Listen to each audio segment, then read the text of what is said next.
ദക്ഷിണേന്ത്യയിലെ കാശി എന്നറിയപ്പെടുന്ന കാഞ്ചീപുരത്തിലെ വളരെ പ്രാധാന്യമുള്ള രണ്ട് അമ്പലങ്ങളാണ്.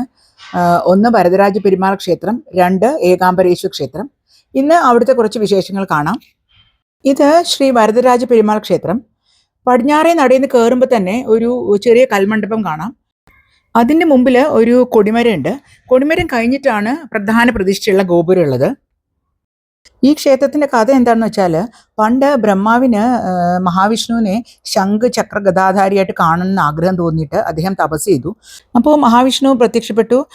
എന്നിട്ട് പറഞ്ഞു, 100 അശ്വമേധയാഗം നടത്തുകയാണെങ്കിൽ അത് സാധിക്കുമെന്ന്. അപ്പോൾ ബ്രഹ്മാവിന് അത് വളരെ കാലത്തെ ഒരു കാര്യമല്ലേ, അപ്പോൾ അത് എനിക്ക് ഇപ്പോൾ കാണണമെങ്കിൽ ഞാൻ എന്ത് ചെയ്യും എന്നിങ്ങനെ ആലോചിച്ച് വിഷമിച്ച് നിൽക്കുമ്പോഴാണ് ഒരു അശരീരി കേട്ടത്. അപ്പോൾ പറഞ്ഞ എന്താണെന്ന് വെച്ചാൽ, കാഞ്ചി പോയിട്ട് ഒരു അശ്വമേധ യാഗം നടത്തിയാൽ അത് 100 അശ്വമേധ യാഗത്തിന് തുല്യമാണ്. അപ്പോൾ അങ്ങനെ അദ്ദേഹം കാഞ്ചിയിൽ വന്നിട്ട് അശ്വമേധ യാഗം നടത്തുകയും മഹാവിഷ്ണുവിൻ്റെ ദർശനം കിട്ടുകയും ചെയ്തു എന്നാണ് സങ്കല്പം. നമ്മുടെ നാട്ടിലെ പോലെ വളരെ നേരത്തെ ഇവിടുത്തെ അമ്പലങ്ങൾ തുറക്കില്ല. 7:30 ആകുമ്പോഴാണ് ഈ ടെമ്പിൾ തുറക്കുക. ഞങ്ങൾ രാവിലെ 7:15 ഇവിടെ എത്തി. അപ്പം ഇതാണ് അകത്ത് കയറുന്ന വഴി. അവിടെയും തിരക്കില്ല, ആരും അത്ര അധികം ഉണ്ടായിരുന്നില്ല. അപ്പം ഞങ്ങൾ വിചാരിച്ചു വളരെ തിരക്ക് കുറവാണല്ലോ, വേഗം ദർശനം കിട്ടും രാവിലെ വന്നതുകൊണ്ട്. അകത്ത് കിടക്കുമ്പോൾ നമ്മൾ ആദ്യം കാണുന്ന ശ്രീരാമൻ്റെ സന്നിധിയാണ്. അത് കഴിഞ്ഞാൽ നമ്മൾ പിന്നെ നടന്നു പോകുമ്പോൾ പെരുന്തേവി തായർ എന്ന് പറഞ്ഞ ദേവിയുടെയാണ് കാണുക. ഞങ്ങൾ സാധാരണ വരുന്ന വഴി കൂടി തന്നെയാണ് വന്നത്. പക്ഷേ അകത്തെത്തിയപ്പോഴാണ് മനസ്സിലായത് അവിടെ വേറെ ഒരു വഴിയുണ്ട്, അവിടുന്ന് ആൾക്കാർ ധാരാളം കയറ്റി വിടുന്നുണ്ട്. അപ്പം ഞങ്ങൾ അങ്ങനെ 1.5 മണിക്കൂർ അവിടെ നിൽക്കേണ്ടി വന്നു.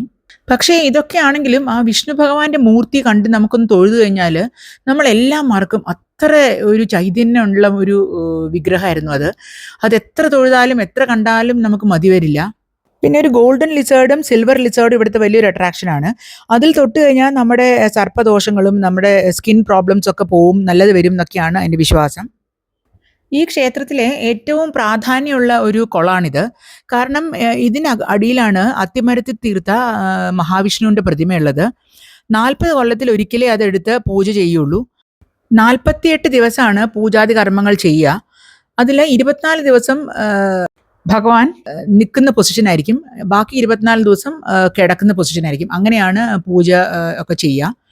അതുകൊണ്ടാണ് ഇവിടുത്തെ ഈ അമ്പലത്തിന് അത്തിഭരതർ ടെമ്പിൾ എന്നും കൂടി ഒരു പേരുണ്ട്. ഏറ്റവും അവസാനമായി പൂജ ചെയ്തത് 2019 കുളത്തിൻ്റെ സൈഡിൽ ഒരു ചെറിയ പ്രതിഷ്ഠയുണ്ട്. അത് ഒരു സൈഡിൽ നമ്മൾ കയറുമ്പം നരസിംഹമൂർത്തിയും അതിൻ്റെ ബാക്ക് സൈഡിൽ സുദർശന ചക്രവുമാണ്. വൈഷ്ണവേറ്റ്സിൻ്റെ വളരെ പ്രധാനപ്പെട്ട 3 അമ്പലങ്ങളിൽ ഒന്നാണിത്. ബാക്കി 2 ഒന്ന് ശ്രീരംഗവും ഒന്ന് തിരുപ്പതി ബാലാജിയാണ്. അങ്ങനെ ഞങ്ങൾ ദർശനം കഴിഞ്ഞ് ഏകാംബരേശ്വർ ക്ഷേത്രത്തിലേക്ക് പോകാനായിട്ട് അവിടെ നിന്ന് ഇറങ്ങി. ഇത് ഏകാംബരേശ്വർ ക്ഷേത്രം. പഞ്ചഭൂത സ്ഥലങ്ങൾ എന്ന് പറയുന്നതിലൊന്നാണ് ഈ ക്ഷേത്രം. അത് കാരണം ഇവിടെ ശിവഭഗവാനെ ഭൂമിയായിട്ടാണ് ആരാധിക്കുന്നത്. പഞ്ചഭൂത ക്ഷേത്രങ്ങൾ 4 തമിഴ്നാട്ടിലാണ്, ഒരെണ്ണം ആന്ധ്രയിലും. ഈ ക്ഷേത്രത്തിനകത്തുള്ള ഒരു മാവിൻ്റെ ചോട്ടിലിരുന്ന് പാർവതി ദേവി തപസ് ചെയ്തിട്ടുണ്ടെന്നാണ് വിശ്വാസം. ആ മാവിന് 4 ബ്രാഞ്ചസ് ആണുള്ളത്. 4 വേദാസിനെ റെപ്രസെൻ്റ് ചെയ്യുന്നതാണ് ആ 4 ബ്രാഞ്ചസ്. ആ 4 ബ്രാഞ്ചസിൽ നിന്ന് ഉണ്ടാവുന്ന മാമ്പഴവും വ്യത്യസ്ത രുചികളാണെന്നാണ് പറയുന്നത്. ഇവിടുത്തെ വേറൊരു പ്രത്യേകത എന്താണെന്ന് വെച്ചാൽ, ഇവിടുത്തെ ശിവലിംഗം മണ്ണുകൊണ്ട് ഉണ്ടാക്കിയതാണ്. അതുകൊണ്ട് പൃഥ്വിലിംഗം എന്നാണ് അതിന് പറയുക. അതുകൊണ്ട് അഭിഷേകം, ധാര ഒന്നും ഇവിടെ പതിവില്ല. അകത്ത് കയറി കഴിഞ്ഞാൽ ധാരാളം ശിവലിംഗങ്ങൾ സൈഡിൽ വെച്ചിരിക്കുന്നത് കണ്ടു. പിന്നെ വീണ്ടും പ്രദക്ഷിണ വഴിയിലൂടെ പോകുമ്പോൾ അവിടെ ഒരു സഹസ്ര ശിവലിംഗം ഉണ്ട്. അതിൽ ഒരു ശിവലിംഗത്തിൽ 1000 ശിവലിംഗങ്ങൾ കൊത്തിവെച്ചിരിക്കുന്ന ഒരു പ്രത്യേകതയുള്ള ഒരു ശിവലിംഗമാണത്. അങ്ങനെ തൊഴുത് കഴിഞ്ഞ് പുറത്ത് വരുമ്പോൾ നമുക്ക് ശിവഗംഗാ തീർത്ഥം കാണാം. അതിൻ്റെ സൈഡിൽ തന്നെ ശിവൻ്റെ ശിരസിൽ നിന്ന് ഒഴുകുന്ന ഗംഗയാണെന്നാണ് സങ്കല്പം. അവിടെ പൂജകളൊക്കെ പതിവുണ്ട്. ചില പൈങ്കുനി ഉത്രം അങ്ങനെ ചില ഫെസ്റ്റിവൽസിനൊക്കെ പൂജകളൊക്കെ പതിവുണ്ട്. അതും കണ്ട് നമ്മൾ മുമ്പോട്ട് വരുമ്പം അവിടെ ഒരു വലിയ നന്ദിയുണ്ട്. അത് ഇങ്ങനെ വളരെ കളർഫുള്ളായിട്ട്, സാധാരണ ബ്ലാക്ക് കളറിലാണല്ലോ നന്ദി പതിവ്. ഇത് നല്ല കളർഫുൾ പെയിൻ്റൊക്കെ അടിച്ച് നല്ല ഒരു വലിപ്പത്തിലുള്ളൊരു നന്ദിയുണ്ട്. ഈ ക്ഷേത്രം കാഞ്ചീപുരത്തിലെ ഏറ്റവും വലിയ ക്ഷേത്രങ്ങളിലൊന്നാണ്. വളരെയധികം ഐതിഹ്യങ്ങളും കഥകളും ഉണ്ട് ഓരോ ക്ഷേത്രങ്ങൾക്കും പിന്നിൽ.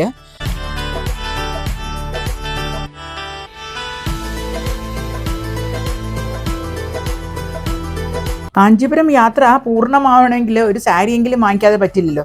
അപ്പോൾ ഞങ്ങളും പോയി 1-2 സാരിയൊക്കെ വാങ്ങി. തിരിച്ച് അന്ന് തന്നെ പോകേണ്ടതുകൊണ്ട് വേഗം ഞങ്ങൾ ചെന്നൈയിലേക്ക് പുറപ്പെട്ടു. ചെന്നൈയിൽ വന്നു കഴിഞ്ഞാൽ കാഞ്ചീപുരത്തേക്ക് വരാനായിട്ട് വലിയ പ്രയാസമൊന്നുമില്ല. ബസ്സുണ്ട്, മാത്രമല്ല ട്രെയിൻ വരെയുണ്ട്. എല്ലാ ട്രെയിനുകളും കാഞ്ചീപുരം സ്റ്റേഷനിൽ നിർത്തും. അപ്പം കാഞ്ചീപുരം ശരിക്കും പറഞ്ഞാൽ ഒരു പ്രാവശ്യമെങ്കിലും വിസിറ്റ് ചെയ്യേണ്ട ഒരു സിറ്റിയാണ്. ഇനി മറ്റൊരു വീഡിയോയിൽ കാണാം. എല്ലാവർക്കും ബൈ.